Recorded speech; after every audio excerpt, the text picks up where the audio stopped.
요즘 사모신용 시장에서 정말 심상치 않은 신호가 나오고 있습니다. 한때는 정말 유망한 투자처로 주목받았던 곳인데 투자자들이 자기 돈을 제때 돌려받지 못하는 일이 터진 거죠. 오늘은 이 사건이 대체 뭘 의미하는지, 우리에게 어떤 경고를 보내고 있는지 한번 깊숙이 들여다보겠습니다. 자, 한번 생각해 보세요. 모든 투자자가 마음 한편에 갖고 있는 그 두려움. 내가 투자한 돈을 정작 필요할 때 돌려받을 수 없다면 어떨까요? 이게 더 이상 그냥 상상 속의 이야기가 아니게 됐습니다. 네, 바로 미국의 대형 운용사인 블루아울 캐피탈, 그리고 스타우드 부동산 투자 신탁, 즉 리츠, 이 거대 기업들의 펀드에 투자한 사람들이 바로 이 끔찍한 현실과 마주하게 된 겁니다. 시장이 긴장할 수밖에 없겠죠. 자, 그럼 먼저 대체 잠긴 문이라는 게 무슨 뜻인지 시장 전체에 경고등을 켠 그 사건부터 한번 살펴보죠. 핵심은 이겁니다. 블루아울의 한 하모대출 펀드가 분기마다 투자금을 돌려주던 프로그램을 아예 없애버렸다는 거예요. 이게 중요한데 이건 뭐 잠깐 막는 게 아니라 아예 펀드 구조 자체를 영구적으로 바꿔버린 결정이었어요. 투자자 입장에서는 돈을 뺄 수 있는 문이 그냥 영원히 잠겨버린 거나 마찬가지죠. 근데 이게 블루아울만의 얘기가 아니라는 게 더 큰 문제입니다. 지금 보시는 8,500억 원, 이 어마어마한 돈이 바로 또 다른 거물, 스타우즈의 인기리츠에서 투자자들이 빼달라고 했는데 못 받고 있는 돈입니다. 이건 뭐 그냥 한도 회사 문제가 아니라 시장 전체의 요동성 문제가 퍼지고 있다는 아주 명백한 신호인 거죠. 아니, 그럼 도대체 왜 이렇게 잘 나가던 투자 상품들에서 이런 문제가 터진 걸까요? 그 근본적인, 이 구조적인 결함을 한번 들여다보겠습니다. 문제의 핵심은 바로 이겁니다. 유동성 불일치.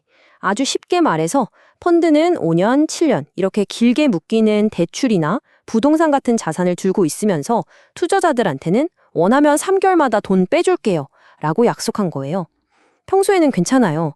근데 시장이 조금이라도 흔들리면 이 약속과 현실 사이의 모순이 그냥 빵 하고 터져 나오는 겁니다. 이걸 보시면 그 충돌이 한눈에 들어오죠. 왼쪽을 보세요. 투자자들은 뭐 은행 적금처럼 원할 때 바로바로 돈을 찾을 수 있을 거라고 기대했단 말이에요. 하지만 오른쪽, 펀드가 실제로 들고 있는 건 뭐죠? 당장 팔 수도 없는 장기 대출이나 거대한 빌딩 같은 것들이었죠. 바로 이 기대와 현실의 엄청난 괴리가 이번 사태의 진원지인 셈입니다. 보시는 것처럼 이 펀드들이 투자하는 게 이런 거대한 물류창고 아니면 수백 가구가 사는 아파트 단지 같은 거예요. 아니, 투자자들이 돈 내놓으라고 줄을 섰다고 해서 이런 걸 하루아침에 팔아서 현금으로 만들 수 있겠어요? 절대 안 되죠. 이게 바로 눈에 보이지 않는 금융 시스템에서 일어난 일종의 뱅크런이나 마찬가지인 겁니다. 자, 그럼 이 상황이 우리 같은 개인 투자자들에게는 구체적으로 어떤 위험을 의미하는 걸까요? 이번 사태가 아주 적나라하게 보여준 가장 중요한 세 가지 위험 한번 짚어보겠습니다. 자, 여기서 진짜 중요한 건 이 세 가지 위험이 각각 따로 노는 게 아니라는 점입니다. 완전 연결돼 있어요. 생각해보세요. 돈 빼달라는 사람이 몰리면 펀드는 급하니까 제일 좋은 자산부터 헐값에 팔아치우겠죠? 그럼 남은 포트폴리오는 어떻게 되겠어요? 당연히 점점 더 안 좋아지겠죠. 결국 빠져나가지 못한 사람들은 점점 더 질 나쁜 자산만 들고 있는 꼴이 되는 겁니다. 한마디로 하락의 소용돌이에 갇혀버리는 거죠. 근데 이 문제가 이제 한두 펀드만의 얘기가 아닙니다. 이 차가운 기운이 어떻게 시장 전체로 번지고 있는지 한번 보시죠. 금융계의 거물이죠. 모하메드 엘레리언의 이 한마디가 상황의 심각성을 딱 보여줍니다. 탄광 속 카나리아. 이게 무슨 뜻이냐면 예전에 광부들이 유독가스를 감지하려고 카나리아를 데리고 들어갔잖아요. 위험이 닥치기 전에 알려주는 아주 중요한 초기 경고 신호라는 뜻입니다. 그러니까 이 사건이 사모신용시장 전체에 닥칠지 모르는 거대한 위기의 시작일 수 있다고 경고한 거죠. 정말 이 질문 하나가 모든 걸 말해주는 것 같아요. 스타우드라는 한 펀드의 문제가 이제 업계 전체의 신뢰도를 재는 기준이 되어버린 겁니다. 이제 투자자들은 어떤 사모펀드를 보든 여기도 갑자기 문 잠그는 거 아니야? 이런 의심부터 하게 됐다는 거죠.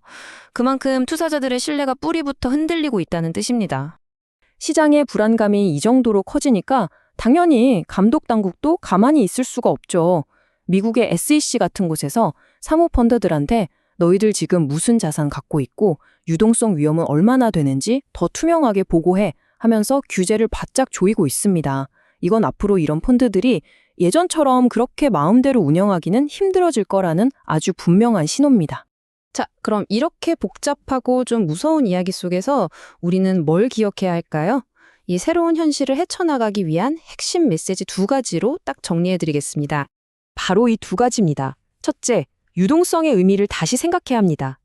이런 상품에서 유동성은 당연한 권리가 아니라 상황에 따라 될 수도 있고 안 될 수도 있는 옵션이라는 걸요. 환매 중단의 위험은 그냥 이론이 아니라 현실입니다. 둘째, 눈앞에 높은 수익률만 보지 말고 그 구조를 꼼꼼히 따져봐야 합니다. 그 화려한 배당금 뒤에 어떤 자산이 숨어 있는지, 그리고 내가 돈을 빼고 싶을 때 규칙은 어떻게 되는지 반드시 확인해야 한다는 거죠. 이게 바로 이번 사태가 우리에게 주는 가장 뼈아픈 교훈입니다.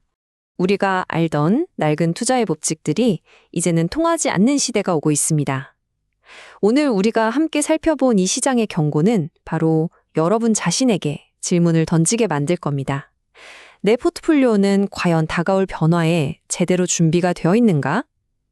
여러분은 준비되셨습니까?